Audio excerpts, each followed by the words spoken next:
एक बार एक जवान लड़का गौतम बुद्ध के पास आता है और कहता है, बुद्ध, मेरे मन में इतने अश्लील विचार क्यों आते हैं? मेरे मन में अक्सर काम वासना के विचार चलते रहते हैं, जिनके बारे में सोच सोच कर मैं अपना बहुत सा समय और ऊर्जा बर्बाद कर देता हूँ, जिनकी वजह से शांत नहीं रह पाता हूँ और हमेशा ही विपरीत लिंग के प्रति आकर्षण महसूस करता हूँ। बुद्ध ने मुस्कुराते हुए कहा, क्या तुम्हें पता है काम वासना होती क्या है? लड़के ने कहा, बुद्ध, मुझे ये नहीं पता काम वासना का मतलब क्या है, लेकिन ये जो कुछ भी है बहुत बुरी है।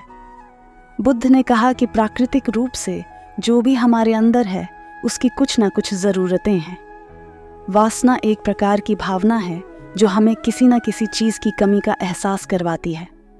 फिर हम उस कमी की पूर्ति के लिए उस चीज़ की तरफ आकर्षित होना शुरू कर देते हैं। जैसे अगर किसी के पास धन की कमी है तो उसके अंदर धन के प्रति आकर्षण यानी धन की वासना उत्पन्न हो जाएगी। वासना कुछ और नहीं बल्कि एक प्रकार की कमी, एक प्रकार की ज़रूरत का एहसास है, और जब ये ज़रूरत शारीरिक हो तो हम इसे काम वासना कह देते हैं। लड़के ने कहा, बुद्ध, ये तो समझ में आ गया कि काम वासना का मतलब क्या है, लेकिन ये हमारे अंदर आती कहाँ से है? ये उत्पन्न कैसे होती है?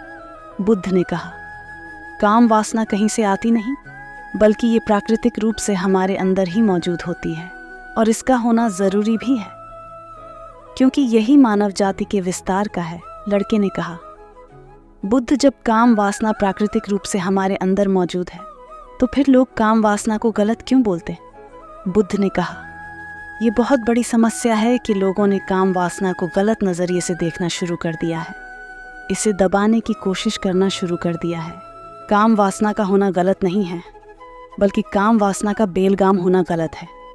केवल उसी के बारे में हमेशा सोचना, केवल उसी के लिए जीना, केवल उसी को अपने जीवन का लक्ष्य बना लेना गलत है। बुद्ध ने उस लड़के से पूछा, तुम्हें क्या लगता है, क्या जानवरों में भी काम वासना होती है? लड़के ने कहा, हाँ, बुद्ध, ज़रूर होती है, क्योंकि आखिर जानवरों को भी तो अपनी पीढ़ी आगे बढ़ानी है। बुद्ध ने कहा, फिर हम जानवरों की काम वासना को गलत क्यों नहीं कहते?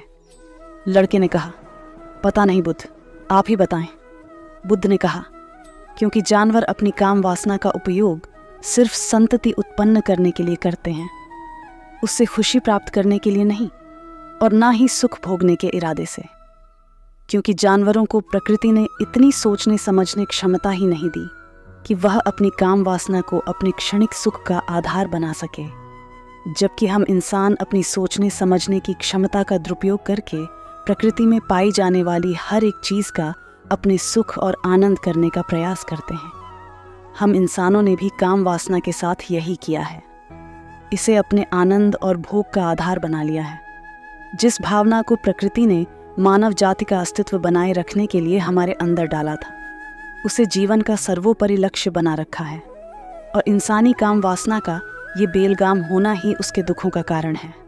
लड़के ने कहा, ये काम वासना हावी होती क्यों है? इसके बेलगाम होने का कारण क्या है? बुद्ध ने कहा, काम वासना के बेलगाम होने के मुख्य 4 कारण हैं, जिसमें से पहला कारण है जीवन में किसी बड़े उद्देश्य का ना होना।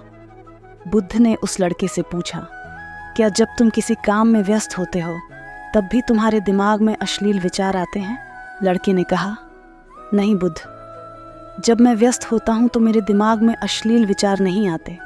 बुद्ध ने कहा, हमारा दिमाग एक बार में सिर्फ एक ही चीज़ के बारे में सोच सकता है, इसीलिए जब हमारे दिमाग में कोई दूसरे विचार चल रहे होंगे तो अश्लील विचार आ ही नहीं सकते। अगर हमारे जीवन में कोई बड़ा और स्पष्ट लक्ष्य है, और अगर हम उस स्पष्ट लक्ष्य के प्रति पूरी तरह से समर्पित हैं, तो हमारे पास कभी इतना समय ही नहीं होगा कि ये फालतू विचार हमारे मन में कर सकें। और अगर ऐसे विचार उठते भी हैं तो हमारे मजबूत लक्ष्य के विचार इन्हें आसानी से हमारे मन से अलग कर देंगे। लेकिन समाज की असल समस्या यही है कि अधिकतर लोगों के पास उनका स्पष्ट लक्ष्य ही नहीं है। कामोसना के बेलगाम होने का दूसरा सबसे बड़ा कारण है समाज के द्वारा इसे गलत बताकर उसे दबाए जाने की कोशिश करना। लोगों के एक बड़े तबके ने कामुकता को हमेशा ही एक शक की नज़र से देखा है, और इसका सबसे बड़ा कारण है हमने अपने प्रजनन अंगों को शरीर के बाकी अंगों की तरह स्वीकार्य नहीं किया, जबकि हमारे प्रजनन अंग भी हमारे शरीर का हिस्सा मात्र है, इससे अधिक कुछ भी नहीं। आगे बुद्ध ने कहा, इंसानों में कामुकता के हावी होने का तीसरा कारण है हमारा अपने विचारों के प्रति जागरूक ना होना। हमारे मन में कैसे विचार चल रहे हैं, हमें इस पर कभी ध्यान ही नहीं देते। हमारे मन में उठने वाले विचारों के बारे में एक अनोखी बात यह है कि जब हम किसी एक चीज़ के बारे में विचार करते हैं तो हमारा मन उससे संबंधित और भी विचार हमारे सामने रखना शुरू कर देता है, और फिर ऐसे ही हमारे मन में विचारों की एक श्रृंखला बन जाती है जिस पर हम उलझ कर रह जाते हैं। ठीक ऐसा ही होता है। अश्लील विचारों के साथ हमने एक बार किसी को देखकर अपने मन में एक अश्लील विचार पैदा किया, फिर हमारा मन अपने आप ही इन विचारों की श्रृंखला बना देता है जिनके बारे में सोच सोच कर हम अपनी बहुत सी ऊर्जा और बर्बाद कर देते हैं। इसलिए पूरी जागरूकता के साथ अपने अंदर उड़ने वाले विचारों पर ध्यान देना जरूरी है। बुद्ध ने कहा, अश्लील विचारों के हावी होने का चौथा कारण है बुरी सोच और अश्लील विचार वाले लोगों की संगति करना। कई बार ऐसा होता है कि कामुकता हमारे अंदर नहीं होती, लेकिन कुछ अश्लील लोगों के साथ रहने की वजह से यह हमारे अंदर हावी हो जाती है। इसलिए बुरे विचार वाले अश्लील लोगों से दूरी बनाकर रखनी चाहिए। लड़के ने कहा, बुद्ध, ये तो समझ में आ गया कि कामुकता हावी कैसे होती है, लेकिन इसे हावी होने से रोका कैसे जा सकता है? बुद्ध ने कहा, सबसे पहले तो तुम ये समझो कि काम वासना की ऊर्जा को रोका नहीं जा सकता, इसे सिर्फ रूपांतरित किया जा सकता है। और इस ऊर्जा को रूपांतरित करने के दो तरीके हैं। पहला है प्रेम और दूसरा है ध्यान। जब हम सच्चे प्रेम में होते हैं तो हमारे अंदर कामुक ऊर्जा हमारी खुशी और हमारे में परिवर्तित हो जाती है, लेकिन ज़्यादातर लोग शारीरिक आकर्षण को ही प्रेम मानते हैं, क्योंकि ऊर्जा का व्यय करता है, रूपांतरण नहीं।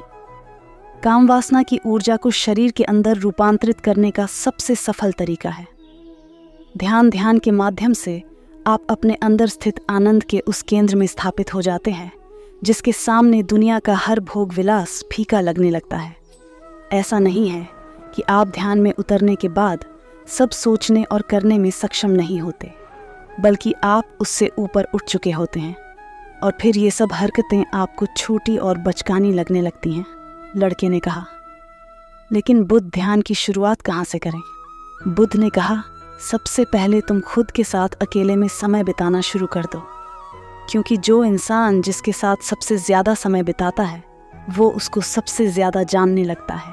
और जब तुम खुद को जानना शुरू कर दोगे तो ये सारे भौतिक सुख तुम्हें छोटे लगेंगे, और फिर एक दिन ऐसा भी आएगा जो तुम्हारे चाहे बिना तुम्हारे दिमाग में किसी भी तरह के विचार उठना बंद हो जाएंगे। ऐसे ही मोटिवेशनल वीडियो के लिए चैनल को सब्सक्राइब कर लो।